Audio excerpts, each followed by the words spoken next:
So, guys, Mr. Falana has fearlessly called out Wike to stop giving judges houses and cars. We all know that ahead of 2027, these people are already watering the ground. These are just plans on ground ahead of 2027 presidential election. And people are not finding it funny the way, this current administration of Tinubu's government has, increased the salaries of judges.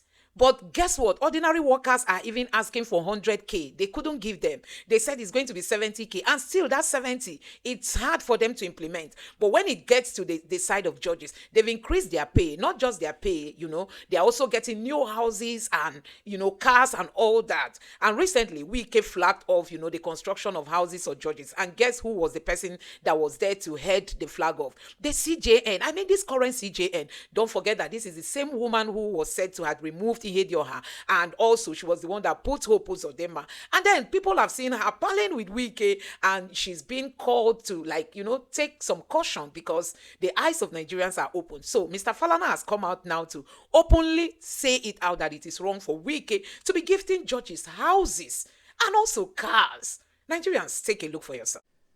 The contradictions. It's like the governor of Kaduna State, or Zamfara State, or Cross Rivers, or Lagos, coming to give judges, federal judges, houses in Abuja. No. The minister of the Federal Capital Territory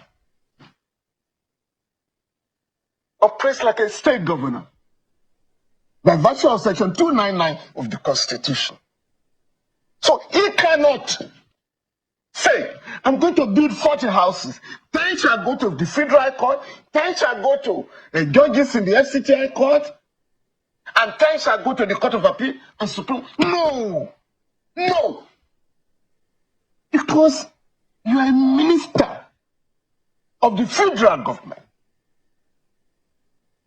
like a state governor.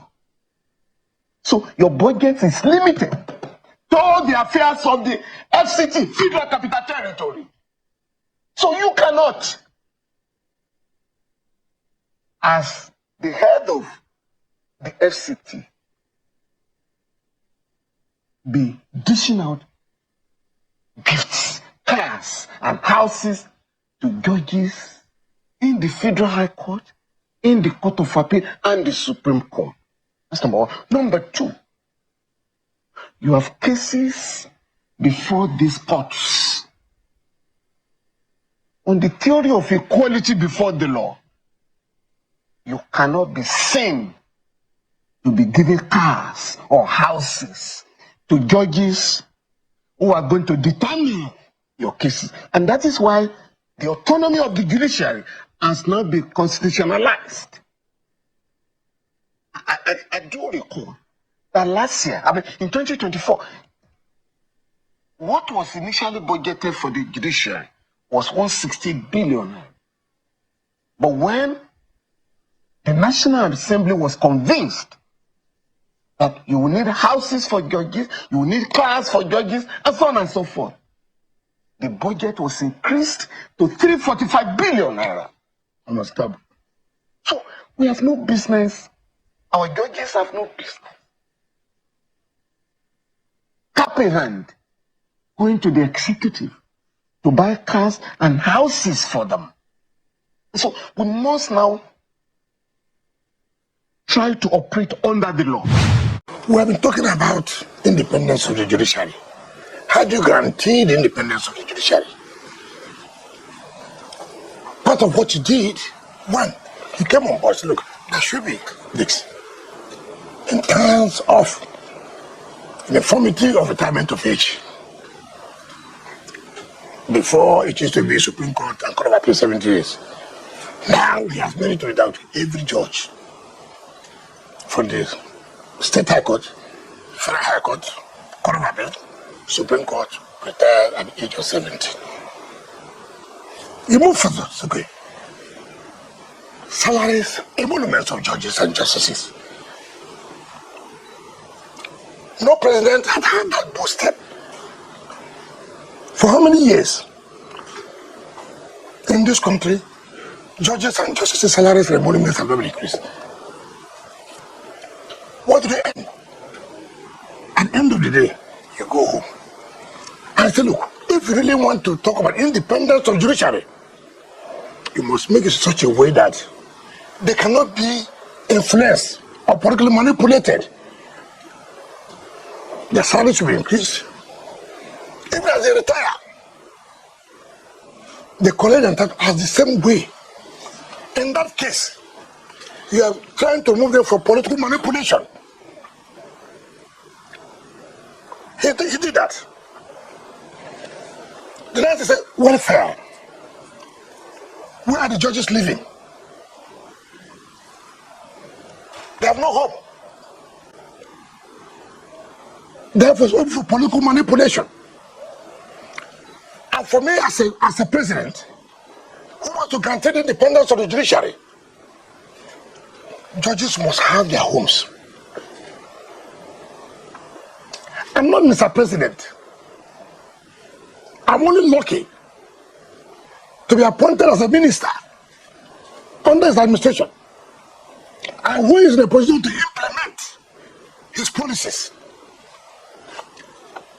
And Mr. President said, look, this is what he wants. Come up and see what we can do.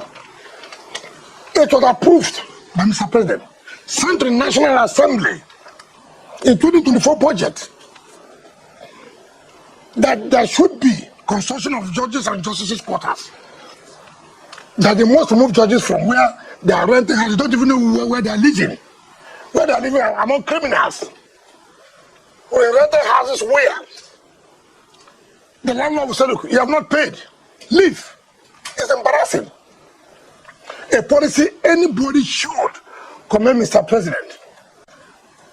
It is in the National Assembly budget of 2024, appropriated by the National Assembly, assented to by Mr. President, which is a law. What is the problem? I'm only the implementer. Go and implement this. Federal Executive Council of Nigeria approved it, the contract and everything. It is not my policy. How would you not want to kill me?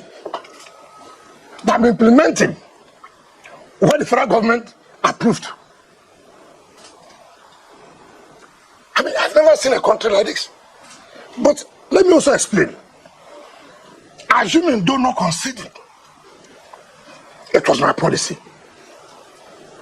It was my idea. Assuming do not concede. What's wrong with that? I was a governor of Rivers State. For the first time, no governor in the state ever thought of that idea.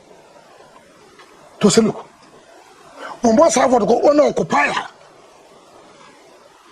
Let the judges have where they can say, today I'm retiring, I have a home.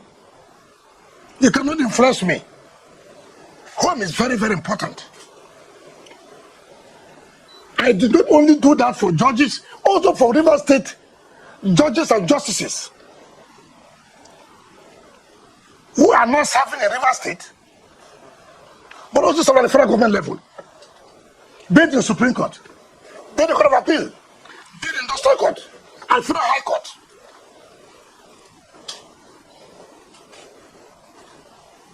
Nobody said, I did that to buy judges. Just because I'm in Abuja. And you remember, it was President Tinubu when he was governor of Lagos State that introduced these owner-occupied houses in Lagos for judiciary. It was one. It was a policy. Before I copied from what he did in Lagos, to establish in Port Harcourt.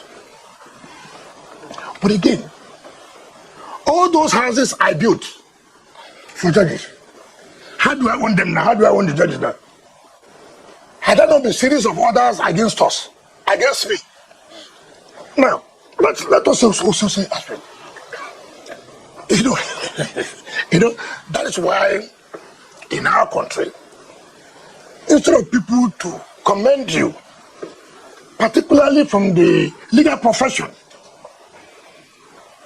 to commend you that, look, for the first time we are seeing a government who now talks about the independence of the judiciary. How would they attain their independence?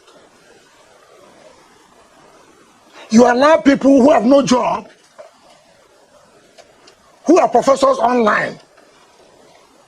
I never knew there are professors online. This is my first time that a professor are appointed online without university. And when they talk, now just listen and say that, oh, there's also a professor that spoke. Who is this professor? Which university? How was he appointed? How was he made a professor? So it's unfortunate. So I want to say clearly, the idea is not mine. It has nothing to do with me. I'm not the president of Nigeria. It's the Federal Executive Council, presided over by Mr. President, deputed by Mr. Vice President, and approved. All right. And I have to implement. So, guys, if you can remember vividly, a former loyalist to Wike came out to say that Wike does not believe in winning election. Wike does not believe in people going to the poll and actually voting and votes being counted and, you know, winners being declared. Wike does not believe in that due process. Wike believes, you know, in getting his, you know, his shortcut to get to his success or his victory, and that is what Wike believes in. So we saw what he's doing currently at the federal level. We saw that he equally did that at the state level, you know, gifting judges all kinds of things, houses, cars, and all that, because he knows that any election he runs or he runs will actually be contested, and it is still the same judges that are going to, you know, be handling some of those things and whatever thing he does in the state. So he has always been in this business of giving judges one gift or the other, and now he has moved it to the federal level. So you should understand that these people are politicians and they like to play over the sensibility of Nigerians. That is just exactly what you are seeing them display. It is all about 2027 and 2023, as in rewarding them for the work well done ahead of the work to be done. That's exactly what is happening in Nigeria. They don't care about due process. They don't even care about the picture Nigeria portrays, you know, at the international level. Look at our judiciary sinking every day because of people's personal interests, because you want to be in power. You know, anything can go. You can just do whatever you want to do with the judiciary, and tomorrow you get to whatever position you are looking for. So when we're talking about independence of the judiciary, how do you guarantee the independence of the judiciary? We all know that they are working ahead of 2020. Part of what you did, one, election, you came on board, giving judges all these things. What do you think the judges will be doing? In terms of they will be answering you, sir. uniformity of retirement of age, conflicting judgment coming from the High Court. Before it used to be Supreme Court and Court of Appeal 70 years. He has strong influence over the judges here in Abuja, and they will always want to do his business. State High Court. So, guys, you can see what politics in Nigeria has really Supreme Court. And that is why the people are the ones suffering. They are not getting anything in exchange for emoluments of judges and justices. Position, as in no dividend of democracy. No president. Next election cycle now, they will still want to for how many years? Again, even when the people have rejected them. In this country, judges and justices' salaries and emoluments have not been increased. Will help to perfect it. Let me know what you think about it in the comment section below. Please don't forget to subscribe to the channel, turn on the notification bell. And still, if you really want to talk about independence of judiciary, drop your thoughts in the comment section. You must make it in such a way that they cannot be influenced or politically manipulated.